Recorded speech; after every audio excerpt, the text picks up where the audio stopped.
The Wild West was a place of dust, danger, and endless horizons. Settlers who lived on its edge knew that each day demanded more than hard work, it demanded courage. Among them was a girl named Clara May Whitfield, who, despite her tender age of 15, carried herself with a strength that many grown men lacked.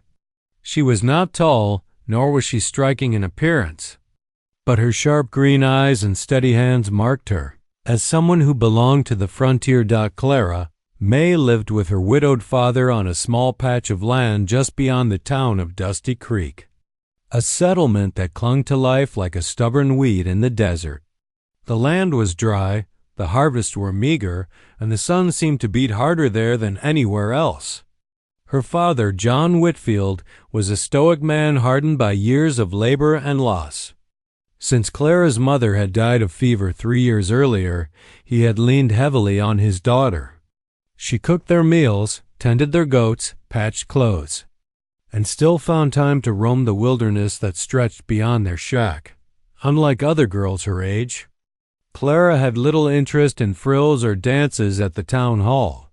She carried a sling on her hip, a hunting knife in her boot, and a slingshot of her own making across her shoulder. While other children played, Clara tracked rabbits through the sagebrush or studied the movements of hawks circling overhead. She admired their freedom, their ability to cut across the sky with grace. In many ways, she wanted to be just as unbound. Life was not easy. Every morning began before sunrise, with Clara hauling buckets of water from the shallow well while her father checked the traps along the creek bed. Together, they scratched a living from the stubborn earth planting corn, tending chickens, and trading what little surplus they had in town for salt, flour, and lamp oil. Their chickens numbered only 10, but Clara guarded them as though they were treasures of gold. In the harsh land, even one egg could mean the difference between hunger and a full belly. Though Dusty Creek was a place of lawmen, gamblers, and drifters, Clara felt most alive on the outskirts of civilization. She would ride her mule Jasper into the dry hills, carrying a canteen and her father's old rifle. The hills spoke to her in whispers, the rustle of prairie grass, the calls of coyotes at dusk, the silence of desert nights when stars filled the sky so thickly they seemed to spill over the horizon. What set Clara apart was not simply her resilience but her fearless heart. Townsfolk often gossiped about her, saying she was wild as a colt and too headstrong for her own good. Yet, when someone's child was lost in the mesquite thickets, Clara found them. When rattlesnakes curled too close to doorsteps, she dispatched them. Even the sheriff admitted he'd rather have Clara beside him in a tight spot than most men in town. Still, her bravery came with loneliness. Other girls avoided her, whispering that she was strange, too close to the wild ways of the land. Boys, on the other hand, dared not mock her outright, for Clara's fists were as quick as her words, and she had bloodied more than one nose. She did not mind their distance. She had Jasper, the mule, her sling, and the freedom of the open country. Yet beneath her hardened exterior, Clara carried a softer core, a compassion that could not be hidden. She fed stray dogs, left water for thirsty travelers, and even once nursed a wounded hawk back to health. Her father often warned her, "Kindness will get you in trouble out here, Clara May. The frontier eats the soft-hearted." But Clara could not help herself. She believed that even in the harshest of places, kindness was as necessary as fire. Her story truly began one searing afternoon in July, when the sun baked the earth into cracks and the air shimmered with heat. Clara had been following the creek in search of arrowheads, a secret fascination of hers, when she stumbled upon something that would test her courage more than any rattlesnake. Outlaw or prairie storm. But before that fateful encounter, Clara May Whitfield was simply a brave girl of the frontier, a girl whose name would one day be carried on the winds of the West, told in whispers as legend. The creek was running low that July afternoon, its trickle barely enough to wet the sand between its stones. Clara May Whitfield walked along its crooked path, her eyes sharp, scanning the ground for arrowheads or shiny pebbles. The air shimmered with heat, and cicadas buzzed in the cottonwoods. She carried her canteen, a sling coiled at her hip, and the old rifle slung across her back. Her father was fixing a fence on the far side of their land, and she had been given a rare moment to wander. Clara relished these times when the world was hers alone. She crouched near a bend in the creek, brushing away sand in search of the flint shards that fascinated her. She imagined the people who had shaped them long before her town even existed. She respected them, though many in Dusty Creek spoke of Indians only with fear or anger. Clara's heart was different, curious, not hateful. That was when she heard it, a low sound, somewhere between a groan and a sigh, drifted from the brush ahead. Clara froze, her instincts sharp. Slowly, she set her palm against her mule Jasper's neck, steadying him.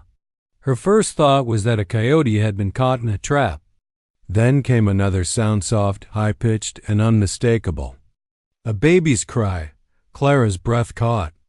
A baby? Out here in the middle of nowhere?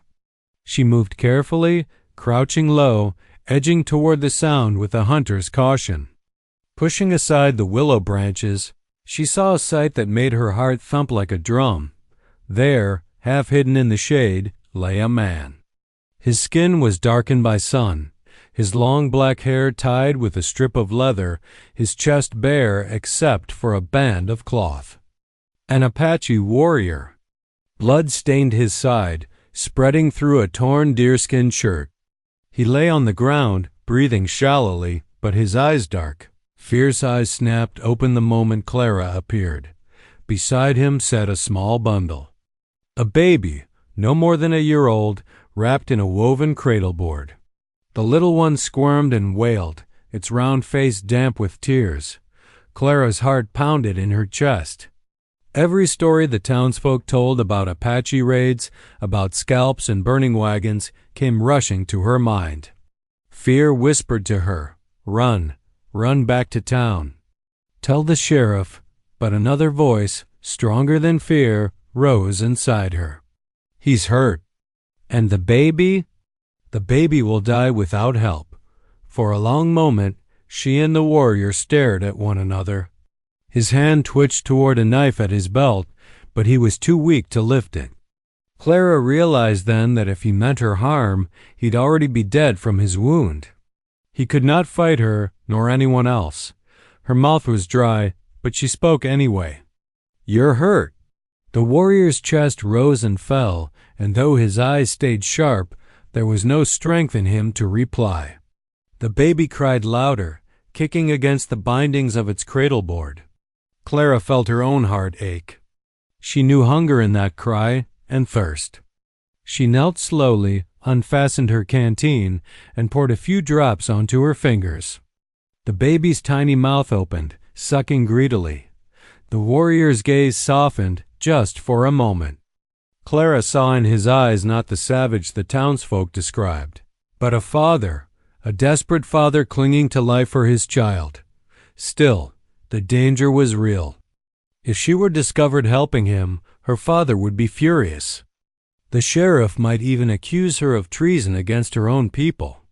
But Clara May Whitfield was not one to let fear decide her path. "I'll help," she whispered, though the warrior might not even understand her words.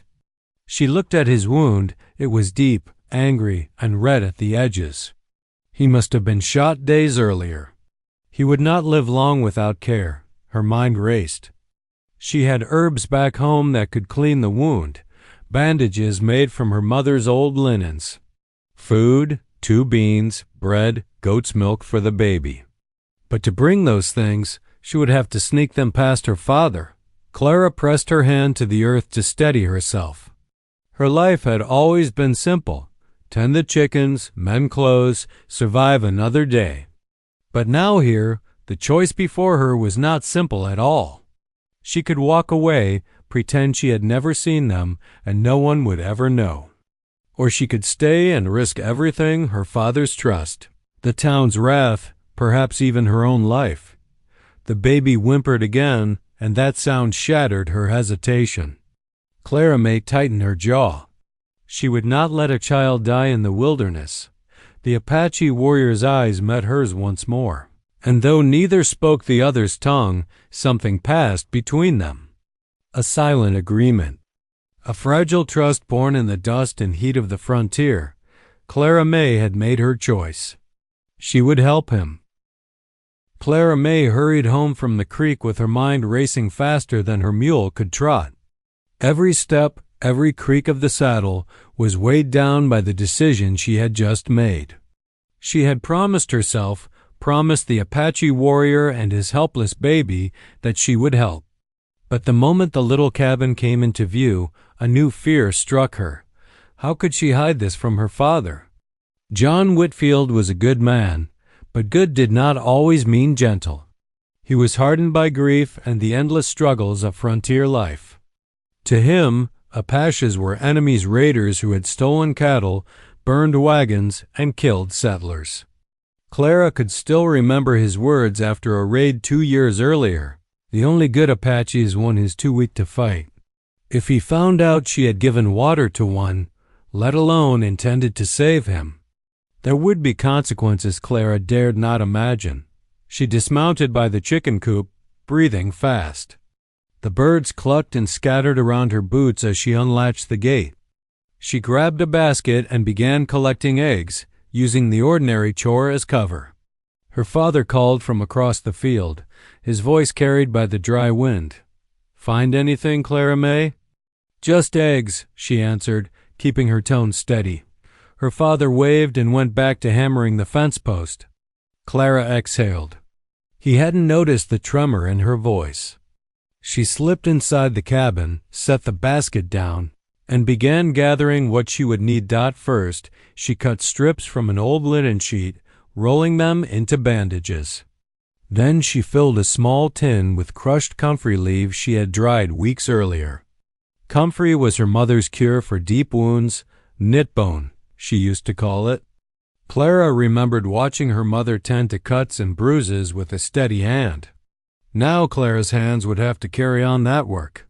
Next came food. She tucked a chunk of cornbread into a cloth and added a small pouch of beans. She hesitated at the goatskin jug of milk, knowing her father would notice if too much went missing, but the thought of the baby's hungry cries tipped her decision. She poured enough into a smaller flask, then sealed it tightly. By the time she finished, her heart was hammering again. She slipped everything into a burlap sack and tied it shut. Jasper brayed softly outside, as if sensing her unease. The journey back to the creek felt longer than it should have. Each sound, the distant bark of a dog, the rumble of wagon wheels, made her tighten her grip on the reins. The world seemed sharper now, every shadow holding the possibility of discovery. She prayed no one would follow her. At last, she reached the willow thicket. She dismounted, tied Jasper in the shade, and crouched low. The Apache warrior was still there, pale with fever, his breath shallow. His eyes fluttered open when she approached. For a moment, he looked ready to fight, but then recognition softened his gaze. Clara knelt beside him, pulling the sack open. "I brought what I could," she said, though she knew he couldn't understand. Still, her tone mattered. She spoke gently, as if words themselves might ease his suffering. She soaked a strip of linen in water, wiped the sweat from his brow, then carefully examined the wound at his side. The bullet had passed through, thank heaven, but the torn flesh was swollen and angry. She cleaned it with water, then pressed the comfrey against it. The warrior groaned, his hand twitching toward the knife at his belt, but Clara held her ground. "Hush now," she said firmly, her voice steady despite her racing heart. "I'm trying to help." To her surprise, he stilled. Slowly, he let his hand fall away. Trust, fragile and uncertain, was beginning to root between them. The baby whimpered in its cradle board. Clara set aside the bandages and uncorked the flask of milk. She dipped her finger, then let the baby suckle. The child quieted almost immediately, eyes closing as if the taste of nourishment itself was enough to bring peace. Clara smiled despite the danger. There was something disarming about such innocence. It reminded her that even in the harshest world, life insisted on carrying forward. When she glanced up again, she caught the warrior watching her. His face was unreadable, but she sensed gratitude buried beneath the pain. She tied the bandages snug, then pressed the food into his hand. He tried to refuse, pushing it back weakly, but Clara insisted. "Eat, you need your strength." She mimed the motion, and at last he took a bite of cornbread. The sun dipped lower, painting the sky in streaks of orange and gold. Clara knew she could not stay much longer. Her father would expect her home before nightfall. Rising, she dusted her knees and slung the sack over her shoulder. "I'll come back tomorrow," she whispered. Half promise, half prayer. The Apache warrior said nothing, but his eyes followed her with a strange intensity, half suspicion, half hope. The baby slept, its small chest rising and falling in peace for the first time since Clara had found them. Clara mounted Jasper, her heart torn between fear and resolve. She knew the path she had chosen would not be easy. It was dangerous, even reckless.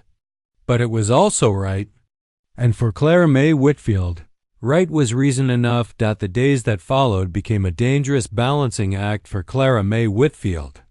Each morning, she went about her chores as if nothing was amiss, feeding the chickens, milking the goats, hauling water while secretly planning her return to the creek.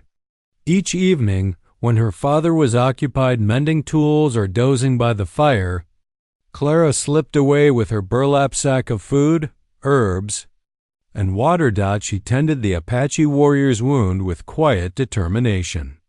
Though fever still burned in him, the swelling had begun to ease under her poultices. The baby, whom she now thought of as Little Hawk, grew calmer each day, soothed by Clara's milk flasks and her gentle humming. But the longer she kept her secret, the heavier it weighed on her.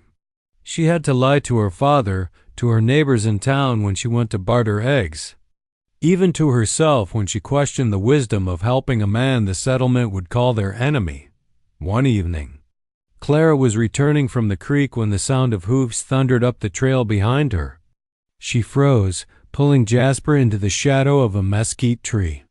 The riders came into view, a hard-faced group of 5 men, rifles strapped across their saddles, dust swirling around them. Bounty hunters. Clara had seen men like them before in Dusty Creek. They drank whiskey with the sheriff, boasted of scalps taken, and rode out in search of fugitives. They had a look in their eyes that unsettled her, a mixture of greed and hunger for violence. These were not men who sought justice. These were men who sought coin. "Reckon he went this way," one of them growled as they slowed near the creek bend. Another spat into the dirt. "Apache's wounded. He can't have gotten far. Fella in town said he saw tracks leading out this way." Clara's stomach turned to ice. They were hunting Lone Hawk, the man she was protecting. If they found him now, half-healed and barely able to stand, they would kill him where he lay. Worse, they would find the baby. Clara felt her chest tighten at the thought. The hunters dismounted, scanning the ground. One knelt, pointing to faint impressions in the sand. Tracks, big man, bare feet. And here smaller prints. A mule, maybe. Clara's breath caught. Those were her tracks, her mule Jasper's. If they followed them, they would discover everything. For a heartbeat, she considered riding out, pretending she'd been looking for berries or water, but she quickly discarded the idea. Men like these didn't care for explanations. They'd see her as an accomplice, maybe worse.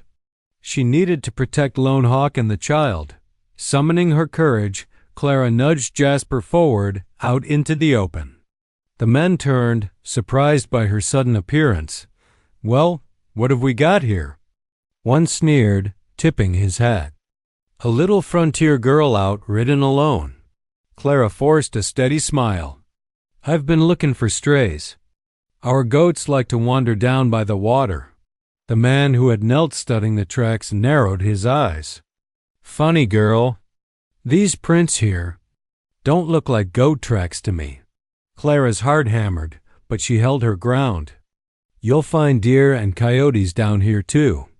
Tracks can play tricks on you when the ground's this dry. A tense silence followed. The leader of the group, a broad-shouldered man with a scar down his cheek, stepped closer. Tell me, girl, you seen any Apache round here? Fellas hurt, maybe carrying a child? Clara's mouth went dry. She thought of Lone Hawk lying weak under the willow trees, of Little Hawk's tiny hands clutching the edge of his cradleboard.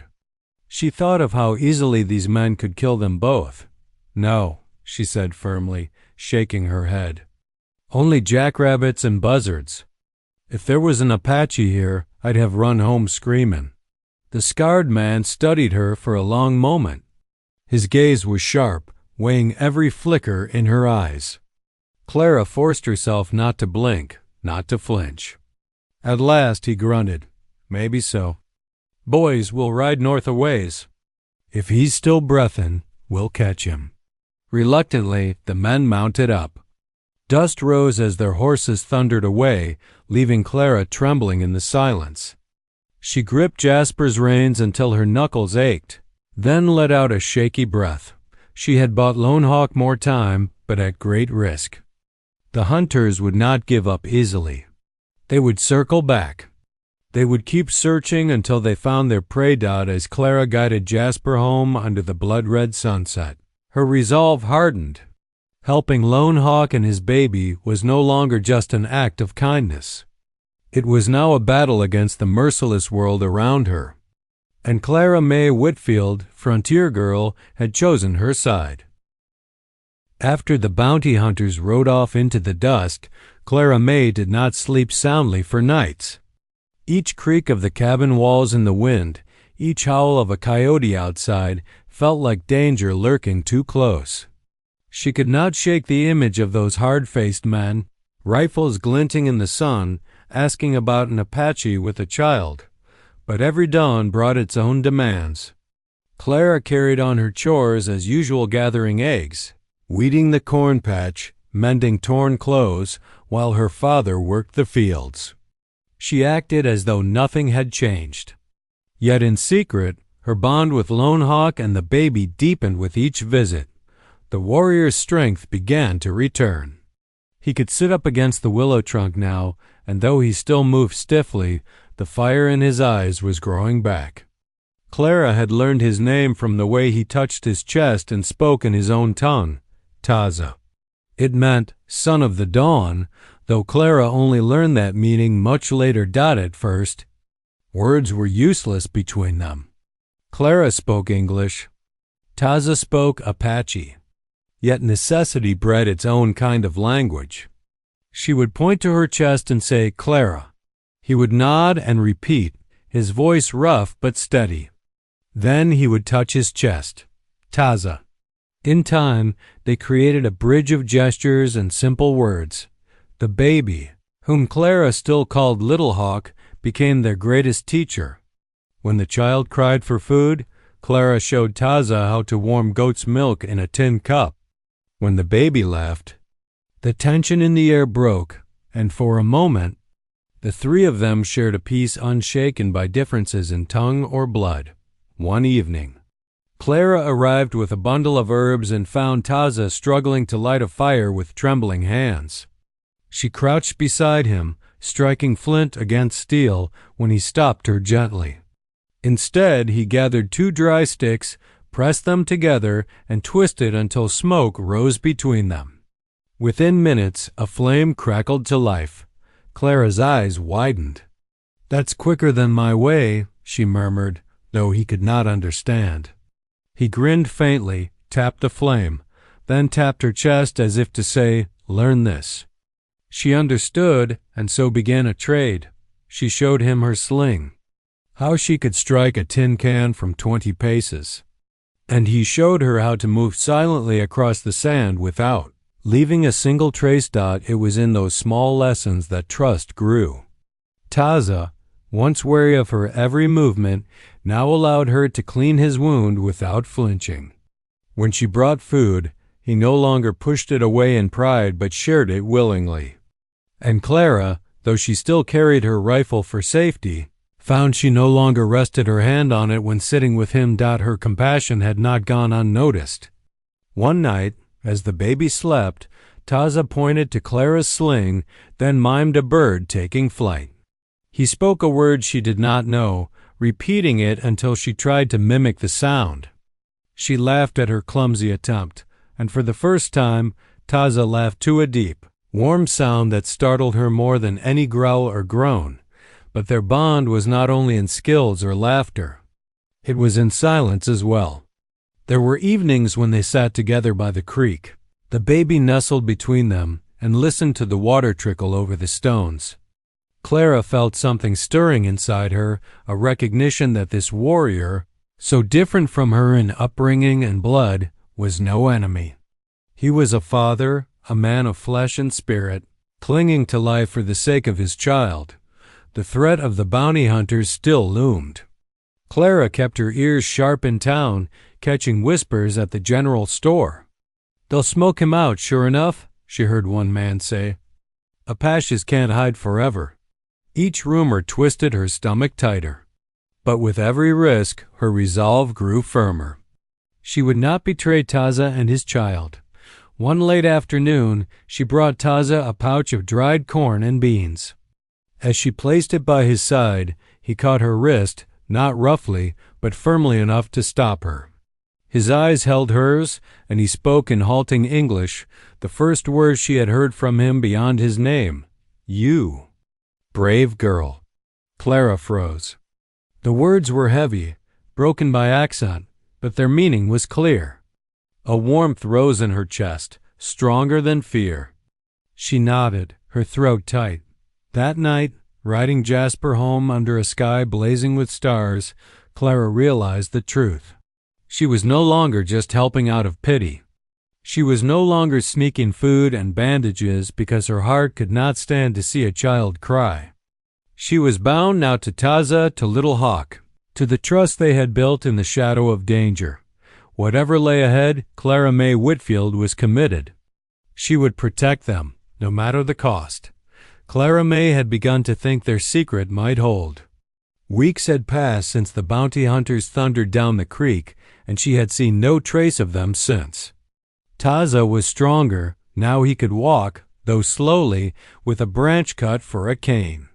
The baby was thriving, plump-cheeked, and curious, reaching for Clara's braids whenever she leaned too close.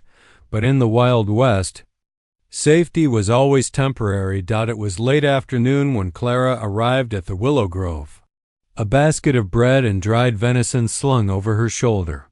She whistled softly to announce herself, as she always did, and stepped into the shade. Taza was crouched low, his knife in hand, eyes sharp. The baby slept in his cradle board, but Taza's entire posture was taut like a bowstring. Clara froze. "What is it?" she whispered. He pressed a finger to his lips. Then he pointed. Clara strained her ears, and at first she heard only the creak and the rustle of leaves. Then came the sound, distant, faint, but undeniable. Horses, more than one. Her stomach dropped. The hunters. Taza moved quickly, scooping up the cradle board with one arm despite the strain it put on his healing side. He gestured sharply toward the hills behind the creek. Clara understood. They had to go. Now she led the way, pushing through the thicket, heart hammering so loudly she feared it might give them away. Jasper was tethered nearby, stamping nervously at the scent of approaching danger. Clara untied him, swung onto his back, and offered her hand to Taza. He hesitated, pride flickering in his eyes, but another shout in the distance erased it. He clasped her hand and hauled himself up behind her, the baby cradled between them. "Hold tight," she whispered, kicking Jasper into motion. the mule bolted up the narrow deer trail Clara knew well. She had explored these hills since childhood, chasing rabbits and hiding from the scorching sun. But she had never ridden them with men's lives depending on her knowledge. Behind them, voices rose angry, determined. Rifle shots cracked in the distance, echoing through the canyons. Jasper brayed in fear, but Clara pressed him on, guiding him through switchbacks and hidden gullies. Dust stung her eyes and sweat slicked her palms, but she dared not stop. "Faster, boy, faster," she urged, patting Jasper's neck. Taza clutched the baby tight, his free hand braced on the mule's flank.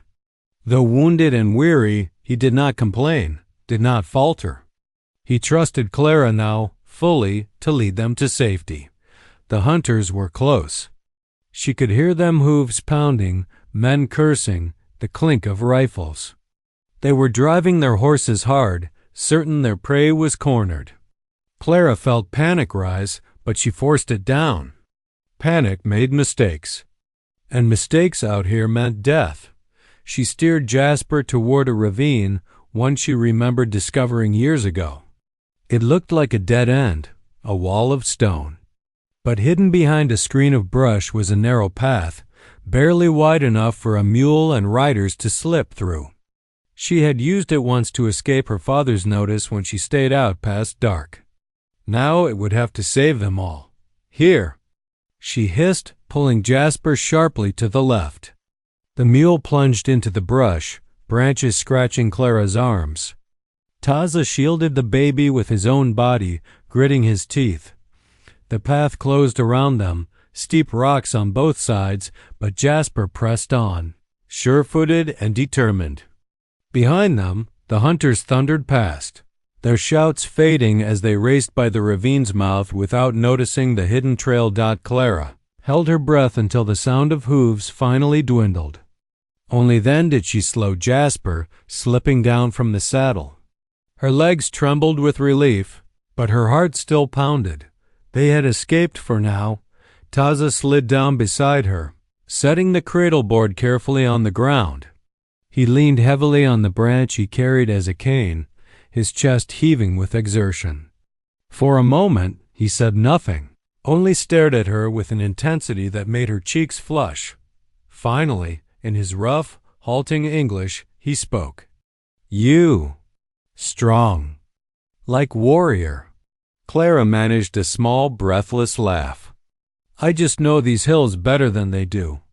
The baby stirred, whimpering softly. Clara crouched, brushing a hand over the child's cheek. "She, little one. We're safe now." But even as she said it, she knew safety was fragile. The hunters would not give up. They would circle back, search again, ride the hills until they flushed their quarry. This was only a temporary reprieve. Still, as the sun dipped low and painted the rocks in fiery hues, Clara felt something shift inside her. The fear that had clung to her since she first stumbled on Taza and his baby was still there, but now it was laced with pride. She had faced danger head-on and outwitted it, and more than that, she realized she was no longer just helping out of kindness. She was fighting for their survival, for their right to live, and perhaps even for something greater. As Taza lifted his child and nodded once, a gesture of gratitude and respect. Clara May Whitfield understood the truth. She was bound to this path now, for better or worse, and she would see it through. Weeks turned into months, and the seasons shifted. By late autumn, the heat of summer gave way to crisp mornings, the sky clear and sharp as glass. The bounty hunters eventually gave up their search, at least around Dusty Creek. Word drifted through town that they had ridden north, chasing rumors of an Apache band across the territory. Clara May felt relief, though she knew danger was never gone entirely. Still, with the hunters gone, her secret visits became less perilous. Taza's wound closed into a scar, and he was able to walk without the branch he had used as a cane. One cold morning, Clara arrived at the willow grove and found the spot empty. The fire pit had been stamped out, and only a few ashes remained. Taza and Little Hawk were gone. The emptiness hit her harder than she expected. For months, they had been part of her life. She had worried, laughed, and fought for them. Now, without a word, they had vanished into the wilderness. She told herself this was for the best. They were safer away from Dusty Creek, but her heart ached all the same. Life returned to its harsh rhythm. Clara worked the land beside her father, tended the goats, and bartered eggs in town. Yet she carried a quiet secret in her chest, a memory of trust and courage. Of a bond that no one else could understand. It was just after the first frost when the surprise came. Clara was out in the yard scattering grain for their 10 chickens. When she heard it, a distant, low clucking that grew louder, closer, until it swelled into a chorus. She frowned, shading her eyes against the pale morning sun. Along the dirt road, moving slowly like a living river, came chickens, dozens of them. Her mouth fell open. The birds were herded by 3 Apache riders, their ponies steady, their faces calm and unreadable. They guided the squawking mass straight toward the Whitfield farm, where Clara's father dropped his tools in disbelief. The lead rider dismounted. It was Taza. He looked different now, stronger, proud in his bearing. The baby Little Hawk was strapped to his back in a new cradle board, bigger and sturdier than the old one. Taza met Clara's eyes and gave the smallest of nods, a greeting, but also a message. I remember. Her father stepped forward, bristling with suspicion. His hand twitched toward the shotgun propped against the fence. Clara quickly moved between them, her heart hammering. Pa, wait. Before she could explain, Taza spoke, his English careful but clearer than before. Girl, saved me. Saved my son. John Whitfield blinked, caught off guard. He looked at Clara, then back at the warrior. You're telling me? Taza raised a hand, and at his signal, the other riders began ushering the chickens into the Whitfield's yard. The birds clucked and flapped, feathers flying as they spread across the dirt. Clara counted with wide eyes. 10, 20, 30. By the time the last squawking hen waddled through the gate, there were 83 chickens filling their yard. Her father's jaw dropped. Lord above, he muttered. Where in blazes did all these come from? Taza stepped closer to Clara, his eyes steady. Gift, he said. For brave girl. For life. For life given. He touched his chest, then gestured to the baby on his back. Clara swallowed hard, overwhelmed. She had expected nothing, no thanks, no reward. Yet here he was, offering not gold, not weapons, but something far greater in their world: food, livelihood, security. In the frontier, 83 chickens were wealth itself. Eggs, meat, feathers, trade. Her family would never know hunger again. Her father scratched his head, still staring at the sea of birds. He looked at Clara, suspicion softening into something else. Pride, perhaps. He had never understood her wild ways, her kindness that often seemed too soft for such a harsh land. But now, standing in a yard overflowing with clucking fortune, he began to see her differently. Taza shifted the baby, then reached out his hand, not for a shake, but a gesture of respect. Clara placed her hand against his palm, their eyes locking in quiet understanding. Words were unnecessary. After a long pause, Taza mounted his horse again.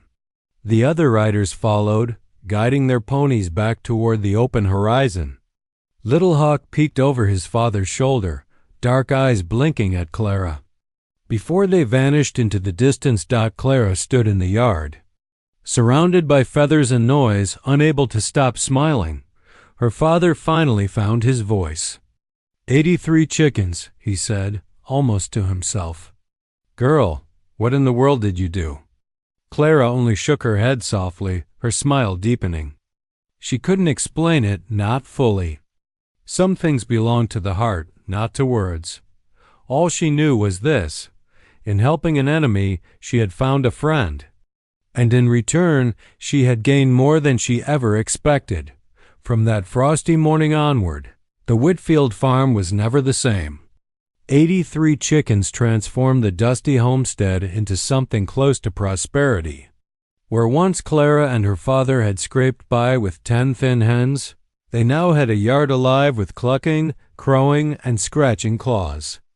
Eggs filled baskets daily, enough not only to feed themselves, but to sell by the dozen in Dusty Creek. The townsfolk noticed right away. When Clara first brought 3 baskets of eggs to the general store, folks laughed and asked where she'd stolen them. But as week after week passed, and she returned with more, their laughter turned to astonishment. "The Whitfields," they whispered, "they've struck a fortune in feathers." Her father was no longer the weary, hard man scraping at dry soil. With the steady income from eggs and the barter they brought, he repaired their cabin roof, bought sacks of flour and sugar without debt, and even traded for a new plow mule. The farm, which had once seemed on the edge of ruin, was thriving. Yet the true change was in how the town began to speak of Clara May Dodd at first. The rumors swirled in half-joking tones. "That girl's got some magic with chickens," or "maybe she struck a bargain with the spirits." But over time, the whispers deepened into something like respect. For those who watched closely, it was clear Clara was no ordinary farm girl. She carried herself with quiet pride now. The same pride that had steadied her hands when she faced down bounty hunters. The same pride that had guided her through the wild hills with Taza at her back. Of course, Clara never told the full truth.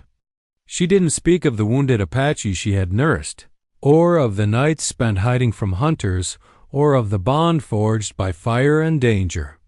That story belonged to her and Taza, and perhaps one day to Little Hawk, if fate carried their paths together again. But stories have a way of slipping through the cracks. Like seeds in the wind, it began with her father. Though John Whitfield never admitted it outright, he spoke differently of his daughter after that morning when the Apaches had come. Neighbors who once heard him mutter about her wild streak now caught him saying, "She's got courage in her blood." That girl of mine. When pressed about the chickens, he'd only chuckle and say, "Ask Clara May. It was her doing." Clara never gave the full answer, but she gave enough for the tale to grow. "I helped someone once," she would say simply, her green eyes steady. And they didn't forget. From those words, the legend spun itself. Around campfires and poker tables, men told of the brave frontier girl who saved an Apache warrior and his child, and who was repaid with riches, not gold, not silver, but something stranger and truer, 83 chickens. The number became part of the story, always exact, always repeated. 83, never 82, never 84. Folks said that number carried luck.